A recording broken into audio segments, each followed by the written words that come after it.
everybody, welcome back to my little week of Christmas with my Christmas books. I have been reading from the book I'll Be Home for Christmas by Fern Michaels. So this is the front cover. Yesterday's story was Merry Merry and today's is a bright red ribbon. So I love how different all these stories are. They've got very unique things to them. So in this one, the tagline for it, this little mini blurb, is "For 2 years, Morgan Ames has promised to wait for Mr. Right. In a sudden snowstorm, she discovers the joys of keeping her word." So at the beginning of the book, you meet Morgan. It seems like she's nicknamed Mo. A lot of people call her Mo. And basically 2 years ago, she thought she was going to get engaged under a Christmas tree. And her partner looked her in the eyes and said, "I want to have a break. Let's make a date to meet upon this Christmas tree in 2 years' time exactly."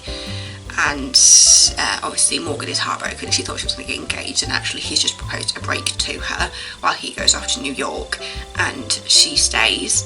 And you find out she has been faithful to him that whole time. You don't actually know if he has. It's implied that she doesn't trust him, though, that she thinks that he will stray and that he will use that break to see other people. She has no plans to.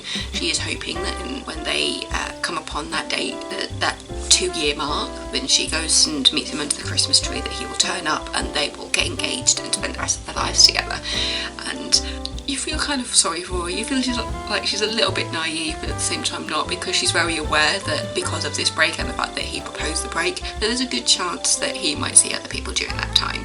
She chooses not to. She has planned to go away for Christmas, and she is driving up to see her mum and dad, but she's got this date that she has set aside, thinking, he proposed that we meet up here in 2 years' time under this tree, so that's what I'm going to do. I'm going to go to this Christmas tree and I'm going to stand there and wait for him. But unfortunately, she gets in a really bad snowstorm the night that she leaves. She gets a call saying, do you really have to come, go anywhere tonight? Like, open the windows, there's snow everywhere, it's a blizzard, is it really safe for you to go out? And she's there going, no, I have this standing date to see him under the tree, and so I am going to go. But as I said, she gets caught up in this snowstorm. It gets to the point where she's trying to keep quite close to the cars in front of her, see the lights and stuff, so they can use each other to kind of get along the road. But there comes a point in the evening when she's driving and suddenly she can't see the lights anymore, she can't see the road, she has no idea where she is. She gets out of the car. She hasn't got what she needs in the car to stay safe in this snowstorm. And so when she gets out, she almost freezes to death until a dog finds her and ties a red ribbon to her and takes her back to his owner's house. And that is where everything changes, and she realises that maybe she has been naive waiting for him, and she gets to know the owner of this house. She talks about what she wants to do with her life and how that likely won't happen if she goes back and she gets engaged to her ex at this point, because they want a break. Like Ross and Rachel, they want a break. No, I must admit though, I think I'm with majority of most people. I would be pissed off if I was in Rachel's shoes and he proposed some kind of break on my office levels on straight away. One day, it was less than a day in Friends, wasn't it? But yeah, if I was Rachel, I would be really pissed off. So Morgan is thinking about what she wants to do with her life, and the man who owns the cottage where she ends up after the snowstorm is in a wheelchair. He had an accident, he's going through rehabilitation, but he never really shares with Morgan what he's going through.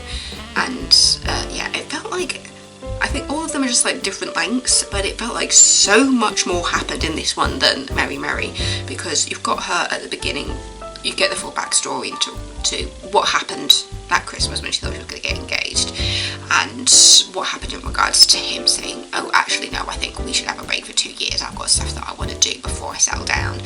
And then it goes into her getting trapped in the snowstorm and going to the cottage and getting to know the guy who owns it and the dog, and having a moment there and figuring out, like, should she have waited for that man, or was this all almost fate for her to bring her to this cottage on the night of this snowstorm, on the day that she thought she was going to meet Mr. Right under the tree. It just turned out that Mr. Right was just the wrong person.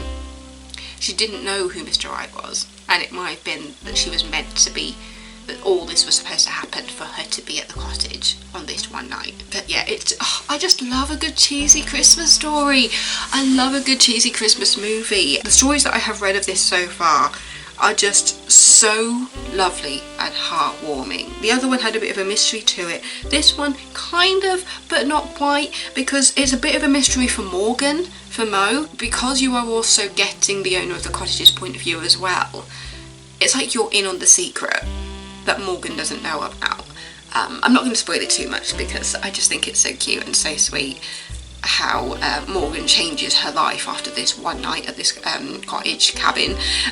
But yeah, it was just so lovely and so sweet, and I just love a good cheesy Christmas movie, and I love a good cheesy Christmas story, and these really do read like a proper made-for-TV Christmas movie. So yeah, that was A Bright Red Ribbon, I'll Be Home for Christmas, Fern Michaels, the UK. This is the only slightly festive jumper that I own, so yeah. That is why I am wearing it for these videos.